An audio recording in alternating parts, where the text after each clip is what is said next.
नमस्कार दोस्तों, मेरा नाम है सूरज। आप देख रहे हैं एवरीथिंग टेक्निकल। चलिए शुरू करते हैं।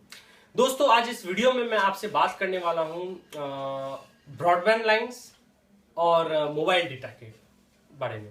आपने मोबाइल डेटा या ब्रॉडबैंड यूज करते समय अक्सर ये आपके दिमाग में आया होगा, ये सवाल आप सोचे होंगे कि ब्रॉडबैंड लाइंस इतने चीप क्यों होते हैं, इतने सस्ते क्यों होते हैं अकॉर्डिंग टू कंपेयर टू आपका जो मोबाइल डेटा होता है।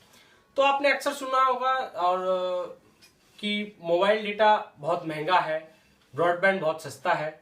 लेकिन इसके पीछे का जो सच है वो मैं आपको बताता हूँ, ये ऐसा क्यों होता है। देखिए, आप एक मोबाइल डेटा यूजर हैं, ठीक है। आप मोबाइल डेटा यूज करते ही हैं। अगर आप एक कंज्यूमर हैं, आप एक कंज्यूमर है, एक नेटवर्क को आप लेके आप अपना उसमें चलाते हैं, तो आप मोबाइल डेटा यूज करेंगे, ये तो एकदम कंपलसरी है। तो आप 1 GB डेटा के लिए 150 रुपया देते हैं, 2 GB डेटा के लिए 250 रुपया देते हैं। लेकिन सिमिलरली अगर देखा जाए ब्रॉडबैंड लाइंस के बारे में, तो ब्रॉडबैंड लाइंस जो है वो आपको 500 रुपये में 1 Mbps की स्पीड से आपको अनलिमिटेड डाटा भी कभी कभी दे देती है। तो ये ऐसा क्यों, इतना डिफरेंस क्यों? क्योंकि आप एक महीना में आप कंज्यूम करेंगे एक ब्रॉडबैंड लाइन में समझिए 400 GB डेटा। तो 400 GB डेटा अगर आप जोड़ें, उसको कैलकुलेट करें मोबाइल डेटा के हिसाब से, तो वो बहुत ज्यादा अमाउंट आएगा। आपने अक्सर किया भी होगा, हो सकता है आपने किया भी होगा, आपका दिमाग में ये क्वेश्चन आता होगा। तो मैं आपको बताता हूं ऐसा क्यों होता है। ऐसा इसलिए होता है क्योंकि मोबाइल डेटा जो मोबाइल ऑपरेटर्स हैं, जैसे वोडाफोन हो गया, एयरटेल हो गया, बहुत सारे ऑपरेटर्स हैं, तो ये लोग इन लोग का जो रखने का मेंटेनेंस जो है ना, चार्ज, जैसे टावर को कहीं लगाना हुआ तो मेंटेनेंस कॉस्ट बहुत ज्यादा है, बहुत ज्यादा है।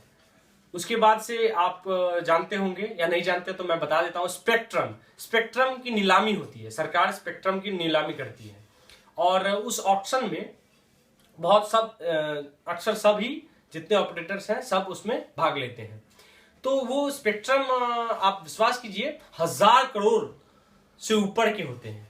वो अलग अलग बैंड्स होते हैं, अलग अलग उसकी प्राइस होती है, तो वो खरीदा जाता है। तो अब वो प्राइस तो रिकवर तो ये जाहिर सी बात है आपसे ही करेंगे, क्योंकि आप एक कंज्यूमर हैं।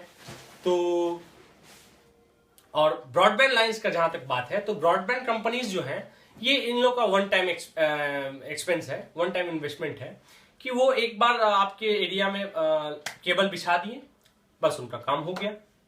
अक्सर ऐसा होता है कि एक बार फाइबर केबल लगा दिए, फाइबर ऑप्टिक केबल, उसके बाद जो है वो अपग्रेड करना उनको नहीं पड़ता है। और यहाँ मोबाइल कंपनीज को अपग्रेड करना पड़ता है अपना नेटवर्क। 2G था, अब 3G हुआ, 4G हुआ। तो आप पूछेंगे क्या इंटरनेट जो ब्रॉडबैंड कंपनी है वो अपना अपग्रेड नहीं करती है? करती है, वो फिजिकली जाके नहीं करती है, टेक्निकली करती है। जैसे अभी आपको 2 Mbps की स्पीड मिल रही है, ठीक है, आप उसको 4 Mbps की, तो आप सोचेंगे 4 Mbps है तो तार वो चेंज होगा, तो ऐसा नहीं है।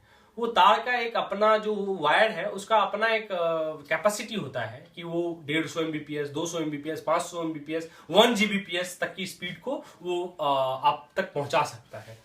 तो वो वन टाइम इन्वेस्टमेंट के कारण जो है वो ब्रॉडबैंड कंपनीज अपना प्लान्स उनके सस्ते आपको लगते हैं और मोबाइल ऑपरेटर्स आपको लूटते नहीं है।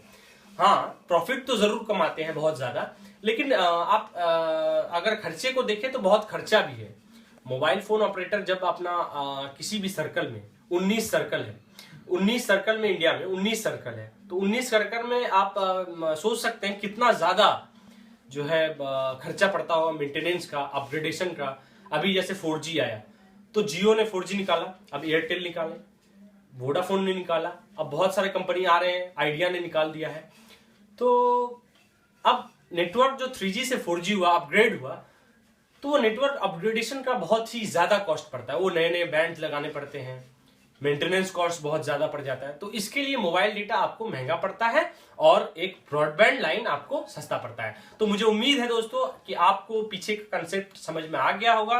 अगर आपने इस वीडियो को अभी तक लाइक या शेयर नहीं किया तो लाइक भी कर दीजिए, शेयर भी कर दीजिए। अगर आपका कोई सवाल या सुझाव है तो आप नीचे कमेंट में अपना सवाल या सुझाव आप दे सकते हैं और हमारे इस नए चैनल को सब्सक्राइब करना मत भूलिएगा।